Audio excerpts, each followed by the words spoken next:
आज के क्लास में हम लोग पूर्ति और पूर्ति को प्रभावित करने वाले कारकों को समझने का प्रयास करेंगे। बेहद आसान टॉपिक है, आप लोगों को बहुत आसानी से ये टॉपिक समझ में भी आ जाएगा। ध्यान से सुनिए। हम लोग अपने चर्चा की शुरुआत करते हैं पूर्ति से या सप्लाई से कि आखिर पूर्ति है क्या। पूर्ति का एक आसान डिफिनेशन है कि किसी निश्चित समय में किसी निश्चित कीमत पर कोई विक्रेता जितनी वस्तुओं को बेचने के लिए तैयार रहता है, तत्पर रहता है, इसे पूर्ति कहते हैं।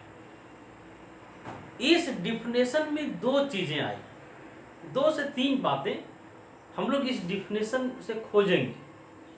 सबसे पहला बात कि पूर्ति का संबंध एक निश्चित समय से है, पूर्ति का संबंध एक निश्चित कीमत से है और पूर्ति का संबंध विक्रेता को बेचने की तत्परता से है।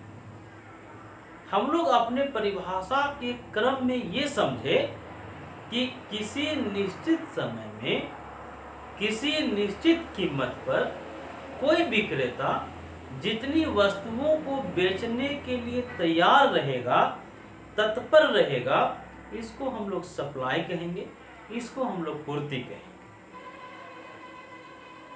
कई बार हम लोग स्टॉक और पूर्ति को एक ही चीज समझ लेते हैं, लेकिन स्टॉक और पूर्ति दोनों में बहुत सारे अंतर भी हैं। आखिर स्टॉक क्या है और उसका पूर्ति के साथ क्या रिलेशन है। स्टॉक का मतलब है कि किसी निश्चित समय में किसी विक्रेता के पास जितनी वस्तुएं उपलब्ध रहती है वह स्टॉक कहलाता है। लेकिन किसी विक्रेता के पास जितनी वस्तुएं स्टॉक में है, जितनी वस्तुएं उपलब्ध है, कोई जरूरी नहीं है कि कोई विक्रेता अपने पूरे स्टॉक को बेचने के लिए तैयार रहे। इसका ये मतलब है कि स्टॉक पूर्ति से अधिक हो सकता है या स्टॉक और पूर्ति दोनों बराबर भी हो सकते हैं। जैसे जो नश्वर वस्तुएं हैं, जिन वस्तुओं के खराब होने की संभावना अधिक है, उन वस्तुओं के संदर्भ में स्टॉक और पूर्ति दोनों बराबर होते हैं। मतलब जितना स्टॉक रहता है, विक्रेता कोशिश करता है कि उतनी वस्तुओं को वह बेच दे। तो इस तरह से हम लोग अपनी चर्चा के क्रम में समझे कि स्टॉक और पूर्ति दोनों समानार्थी नहीं है। अब चलिए हम लोग अपनी चर्चा को आगे बढ़ाते हुए ये समझने का प्रयास करें कि पूर्ति किन किन कारकों से प्रभावित होता है। अभी हम लोग चर्चा के क्रम में 6, 7, 8 कारकों के बारे में चर्चा करेंगे, जिन कारकों से पूर्ति प्रभावित हो। पूर्ति को प्रभावित करने वाला सबसे महत्वपूर्ण कारक वस्तु की कीमत है। चलिए हम लोग एक एक टॉपिक को, एक एक तत्व को ध्यान से समझते चले। पूर्ति को प्रभावित करने वाला पहला कारक क्या है? तो कीमत है, वस्तु की कीमत। पूर्ति वस्तु के कीमत से प्रभावित होता है। एकदम एक साधारण व्यक्ति भी जानता है कि S equal to function of P, मतलब जो पूर्ति है ये कीमत से प्रभावित करता है या पूर्ति कीमत पर निर्भर करता है और कीमत में और पूर्ति में धनात्मक संबंध होता है। जब कीमत बढ़ेगा तो कोई भी विक्रेता वस्तुओं को अधिक बेचने के लिए तत्पर हो जाएगा। मतलब कीमतों के बढ़ने से विक्रेता अधिक पूर्ति करना चाहता है और कीमतों के घटने से विक्रेता कम पूर्ति करना चाहता है। इसका कारण क्या है? कीमतों के बढ़ने से विक्रेता के लाभ में वृद्धि हो जाता है। यही कारण है कि अधिक कीमत में कोई विक्रेता अधिक बेचना चाहता है। तो पूर्ति को प्रभावित करने वाला पहला कारक को हम लोग समझे कि पूर्ति कीमत से प्रभावित होता है, कीमत और पूर्ति में धनात्मक संबंध होता है। अब हम लोग इसको एक सिंपल डायग्राम के माध्यम से भी समझ लें। एक बहुत आसान डायग्राम है, देखिए। एक्स एक्सिस में अगर सप्लाई है और वाई एक्सिस में कीमत है, एक्स एक्सिस में पूर्ति है, वाई एक्सिस में कीमत है, तो पूर्ति वक्र इस तरह का रहेगा, इससे क्या पता चलता है कि कीमत जब बढ़ता है तो कीमत के बढ़ने से पूर्ति भी बढ़ता है। जैसे कीमत OP1 से बढ़ के OP2 हो गया तो पूर्ति OQ1 से बढ़कर OQ2 हो गया। तो हम लोग देखें कि जब कीमत बढ़ गया तो कीमत के बढ़ने से पूर्ति भी बढ़ गई। तो पूर्ति को प्रभावित करने वाला पहला कारक हम लोग देख लिए, वस्तु की कीमत। अब चलिए हम लोग पूर्ति को प्रभावित करने वाले दूसरे कारक को समझने का प्रयास करें। किसी भी वस्तु की पूर्ति उत्पादन के साधनों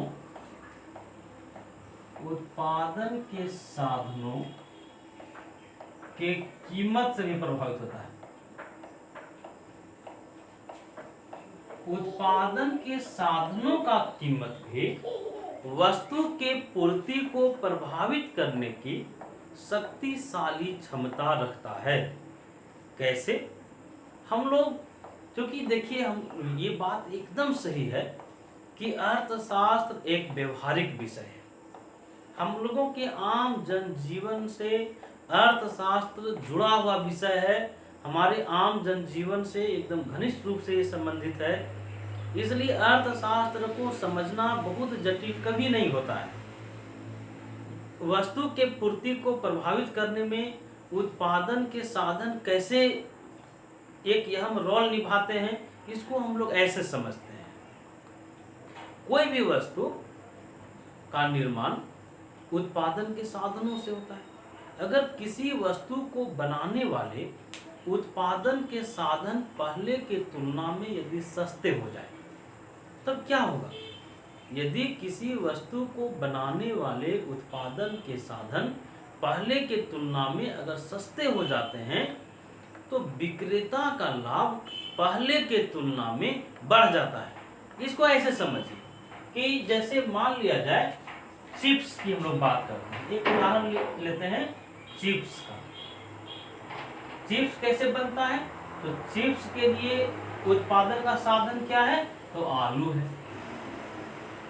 यदि आलू का कीमत पहले के तुलना में कम हो जाए तो इसका मतलब है कि विक्रेता जो चिप्स बेचेगा उसी कीमत में अब विक्रेता का लाभ बढ़ जाएगा। मतलब जब उत्पादन के साधनों के कीमतों में कमी हो जाता है तो विक्रेता के लाभ में वृद्धि हो जाएगा और विक्रेता अधिक बेचना चाहेगा। अगर इसके विपरीत हम लोग बात करें, अगर इसका उल्टा परिदृश्य हम लोग सोचें कि उत्पादन करने वाले साधनों के कीमतों में अगर वृद्धि हो जाए, उत्पादन करने वाले जो साधन है अगर उसका कीमत बढ़ जाए तो उत्पादन करने की लागत बढ़ेगा और लागत बढ़ने से उत्पादक का लाभ घटेगा और विक्रेता कम बेचना चाहेगा। यहाँ से देखिए जो वस्तुनिष्ठ प्रश्न बन सकता है वो ऐसा रह सकता है कि उत्पादन के साधनों के कीमतों में कमी होने से पूर्ति बढ़ता है, घटता है, स्थिर रहता है, इनमें से कोई नहीं। तो हम लोग प्रश्न का स्तर देखें। क्वेश्चन रहेगा कि उत्पादन के साधनों के कीमतों में कमी होने से पूर्ति क्या होगा? तो साधनों के कीमतों में कमी होने से पूर्ति बढ़ जाएगा। इसका उल्टा देखें, यदि उत्पादन के साधनों का कीमत बढ़ जाता है तो विक्रेता का लाभ घट जाता है, विक्रेता का लाभ घटने से पूर्ति घट जाता है। तो उत्पादन के साधनों का कीमत पूर्ति को कैसे प्रभावित कर रहा था, इसको हम लोग समझ लें। अब चलिए पूर्ति को प्रभावित करने वाले तीसरे कारक की ओर हम लोग चलते हैं। पूर्ति को प्रभावित करने में जो तीसरा महत्वपूर्ण कारक है, हम लोग दो कारक देख चुके हैं अभी तक। पहला कारक था वस्तु का कीमत, दूसरा कारक है उत्पादन के साधनों का कीमत, और तीसरा जो महत्वपूर्ण कारक है ये है उत्पादन की तकनीकी। उत्पादन की तकनीकी दो कारणों को हम लोग समझ चुके हैं जो पूर्ति को प्रभावित करते हैं। पहला वस्तु की कीमत, दूसरा उत्पादन के साधनों का कीमत, और तीसरा कारक है उत्पादन की तकनीकी। हम लोगों को ये बात पता है कि उत्पादन में उत्पादन के टेक्नोलॉजी का एक अहम रोल होता है। यदि उत्पादन की एक विकसित तकनीकी, उत्पादन की एक आधुनिक तकनीकी हम लोग लगाते हैं, तो उत्पादन की आधुनिक तकनीकी लगने से उत्पादन में वृद्धि होता है और उत्पादन का लागत भी घट जाता है। यदि आधुनिक तकनीकी का प्रयोग करें, अगर लागत घटाने वाली तकनीकी का हम लोग प्रयोग करें, तो वैसी स्थिति में वस्तु की पूर्ति बढ़ता है। अगर हम लोग घिसी पीटी तकनीकी का प्रयोग करें, हम लोग किसी पुरानी टेक्नोलॉजी का प्रयोग करें, तो वैसी स्थिति में क्या होगा, पूर्ति घट जाए।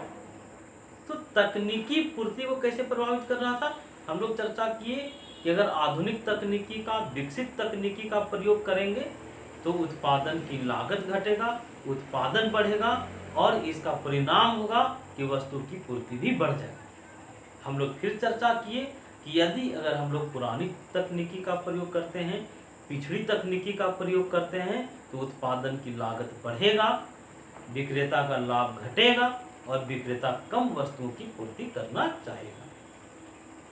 तो हम लोग अभी तक पूर्ति और स्टॉक में परिवर्तन को देख लिए, पूर्ति का मतलब समझ लिए, पूर्ति को प्रभावित करने वाले तीन कारकों को समझ लिए। पूर्ति को प्रभावित करने वाला पहला कारक था वस्तु की कीमत, दूसरा कारक हम लोग देखे उत्पादन के साधनों का कीमत, और तीसरा कारक देखे उत्पादन की तकनीकी। चलिए हम लोग चौथे कारक की ओर आए कि चौथा कौन सा कारक है जिससे वस्तु की पूर्ति प्रभावित होगा। चौथा कारक है भविष्य में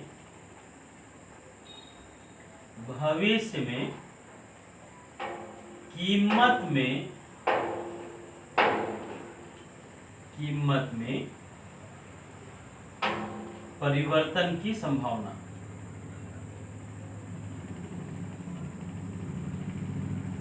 अब इसको ध्यान से समझना है। हालांकि पढ़ने के दौरान थोड़ा बहुत आप लोगों को परेशानी भी होता होगा। अभी जिस जगह में हमारा रूम है, जहाँ हम रहते हैं, एकदम रोड के किनारे है और उसके बगल में गैरेज भी है, जिसके वजह से आप लोग आवाज़ भी सुनाई देता होगा। लेकिन खैर, अगर आप लोग एकाग्र होकर के ध्यान से अगर हमारी बातों को सुनेंगे तो पूरी बात एकदम क्लियर हो जाएगा।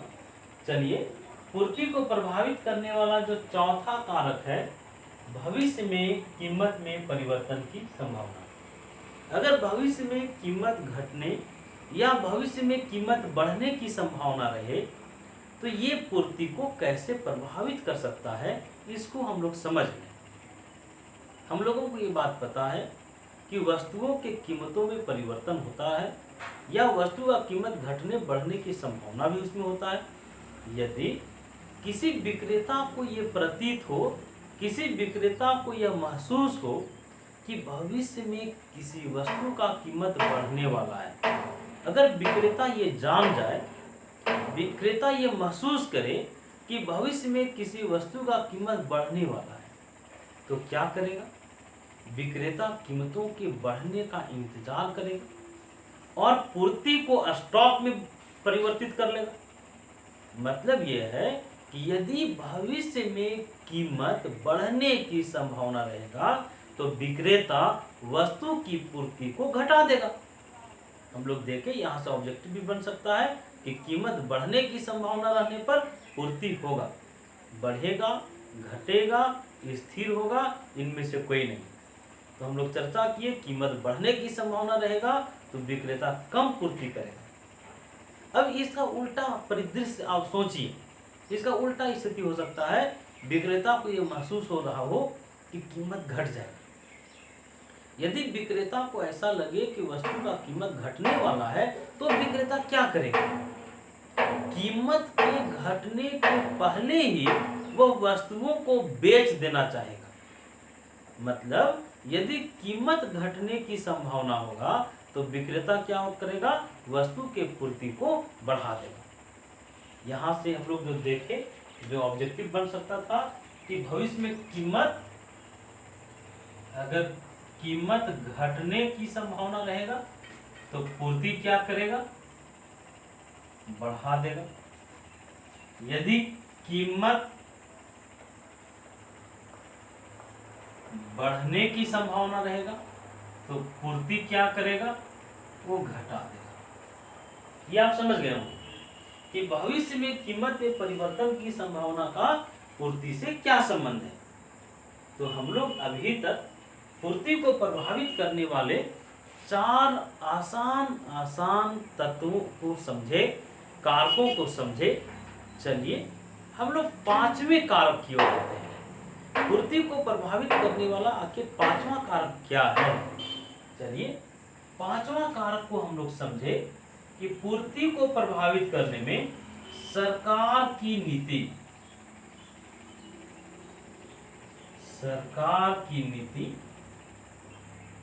भी पूर्ति को प्रभावित कर सकता है। कैसे?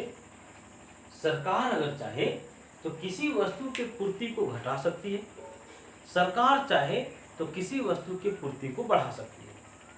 कैसे? इसको हम लोग पहले समझ लें। यदि सरकार किसी वस्तु पर इनडायरेक्ट टैक्स अगर बढ़ा देगी तो सरकार यदि इनडायरेक्ट टैक्स बढ़ाती है तो वस्तु का कीमत बढ़ जाएगा, विक्रेता का लाभ घट जाएगा। तो सरकार अगर टैक्स में वृद्धि करती है तो पूर्ति घट जाता है। वहीं दूसरी ओर सरकार चाहती है कि किसी वस्तु की पूर्ति बढ़े, तो सरकार के ऐसा चाहने से सरकार को क्या करना होगा? सरकार उत्पादक को किसी वस्तु के उत्पादन के लिए अगर अनुदान दे देती है, यदि सरकार किसी वस्तु के पूर्ति को बढ़ाना चाहेगी तो उस वस्तु के उत्पादन के लिए सरकार अनुदान दे देगी, इससे वस्तु की पूर्ति बढ़ जाएगा। सरकार अगर पूर्ति घटाना चाहेगी तो इनडायरेक्ट टैक्स में वह वृद्धि कर देगी। आप इसको उदाहरण से भी समझ सकते हैं। आप देखिए, जो मादक पदार्थ है जैसे शराब है और उसी श्रेणी की जितनी वस्तुएं हैं, सरकार चाहती है कि इन वस्तुओं की पूर्ति समाज में कम हो, इसलिए इन वस्तुओं के ऊपर अधिक से अधिक टैक्स लगाया जाता है। तो हम लोग टैक्स और अनुदान को समझने का प्रयास किए कि कैसे टैक्स की नीति, कैसे अनुदान की नीति किसी वस्तु के पूर्ति को बढ़ा सकता है और किसी वस्तु के पूर्ति को घटा सकता है। चलिए पूर्ति को प्रभावित करने वाले हम लोग छठे कारक को समझने का प्रयास करें। छठा कारक क्या है जो पूर्ति को प्रभावित कर सकता है? ये छठा कारक है फर्मों की संख्या। फर्मों की संख्या। आखिर फर्मों की संख्या वस्तु की पूर्ति को कैसे प्रभावित करेगा? यदि किसी वस्तु को बेचने वाले फर्म या विक्रेता या उत्पादन करने वाले विक्रेता अधिक हों, फर्मों की संख्या अगर अधिक होगा तो स्वाभाविक बात है, बहुत सिंपल बात है कि उस स्थिति में पूर्ति क्या होगा? बढ़ जाएगा। फर्मों की संख्या अधिक रहेगा तो पूर्ति बढ़ेगा फर्मों की संख्या अगर कम रहेगा तो पूर्ति भी घट जाएगी। तो हम लोग अभी जो चर्चा किए कि पूर्ति को प्रभावित करने वाले 6 कारक देख लिए। छठा कारक था फर्मों की संख्या। चलिए 7वां कारक को हम लोग समझें कि 7वां कौन सा कारक है जो वस्तु की पूर्ति को प्रभावित करता है। ये है फर्म या विक्रेता का उद्देश्य। किसी वस्तु की पूर्ति फर्म या विक्रेता के उद्देश्य से भी प्रभावित होता है। कैसे? आखिर कोई फर्म का इरादा, किसी विक्रेता का इरादा वस्तु की पूर्ति को कैसे प्रभावित करेगा? इसको हम लोग ऐसे समझ लें कि यदि कोई विक्रेता लाभ अधिकतम करना चाहता है, जैसे यहाँ ऐसे समझिए कि 2 विक्रेता है, एक विक्रेता ए है और दूसरा विक्रेता बी है। विक्रेता ये काम सिर्फ करता है लाभ देना, लेकिन विक्रेता बी जो है ये रोजगार सृजन के लिए काम करता है, रोजगार बढ़ाने के लिए काम करता है। विक्रेता बी के काम करने का मकसद है रोजगार सृजन। तो इसका ये मतलब है कि जो विक्रेता बी जो है वो कम कीमत में भी अधिक वस्तुओं को बेचने के लिए तैयार हो जाएगा, लेकिन चूंकि ये सिर्फ काम के लिए, लाभ के लिए काम कर रहा था, इसलिए कम कीमत में अधिक वस्तुओं को बेचने के लिए तैयार नहीं होगा। तो हम लोग ये समझे कि अगर किसी विक्रेता का काम करने का मकसद अधिक बेचना हो, किसी विक्रेता का काम करने का उद्देश्य रोजगार के अवसरों का सृजन करना हो, तो क्या होगा? वो कम कीमत में भी अधिक वस्तुओं की पूर्ति करेगा। फिर हम लोग चर्चा किए कि अगर सिर्फ लाभ के लिए काम करेगा तो उस स्थिति में अधिक कीमत में ही वह वस्तुओं को बेचने के लिए तैयार रहेगा। तो किसी उत्पादक या विक्रेता का काम करने का उद्देश्य भी वस्तु के पूर्ति को प्रभावित कर सकता है। चलिए हम लोग एक और कारक को समझे। पूर्ति को प्रभावित करने वाला एक और महत्वपूर्ण कारक को हम लोग समझने का प्रयास करें। ये कारक क्या है? हम लोग 8वां कारक है प्राकृतिक कारक।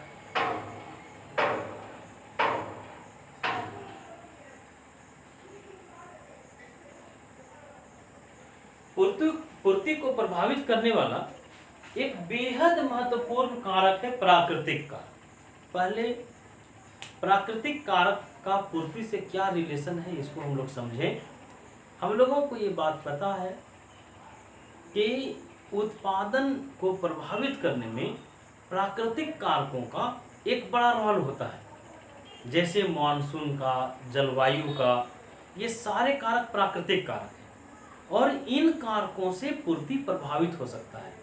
यदि प्राकृतिक कारक अनुकूल रहेगा तो पूर्ति में वृद्धि हो जाएगी। यदि प्राकृतिक कारक अनुकूल रहेगा तो उत्पादन बढ़ेगा, उत्पादन बढ़ेगा तो पूर्ति भी बढ़ेगा। यदि प्रकृति हमारे खिलाफ है, प्राकृतिक कारक प्रतिकूल हो गया है, तो उत्पादन घट जाएगा और पूर्ति भी घट जाएगा। अभी ही देखिए कि जैसे कोई महामारी, भूकंप, ये स्थितियां भी प्राकृतिक कारक के अंतर्गत आता है। यदि प्रकृति हमारे खिलाफ हो जाए तो वैसी स्थिति में वस्तु की पूर्ति घट सकता है, और प्राकृतिक कारक अनुकूल रहे, प्राकृतिक कारक खुशनुमा रहे, तो वैसी स्थिति में वस्तु की पूर्ति बढ़ जाता है। तो हम लोग अभी अपने चर्चा के क्रम में पूर्ति को प्रभावित करने वाले 8 कारकों को समझने का प्रयास किए। एक बार उन कारकों को फिर से हम लोग देख लें।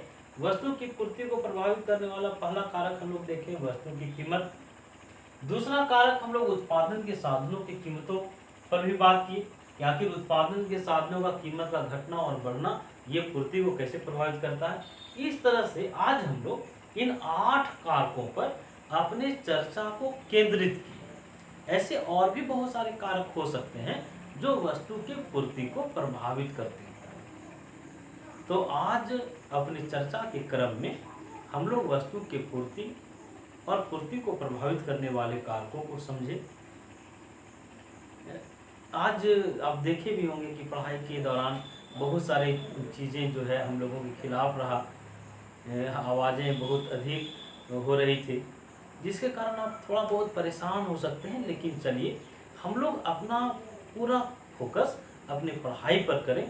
आप अपने पढ़ाई के क्रम को निरंतर इसी तरह से आगे बढ़ाइए। फिर हम आप लोगों से मिलेंगे अगले प्रश्न को लेकर के। हम लोग फिर अर्थशास्त्र के पढ़ाई के क्रम को आगे बढ़ाएंगे। धन्यवाद।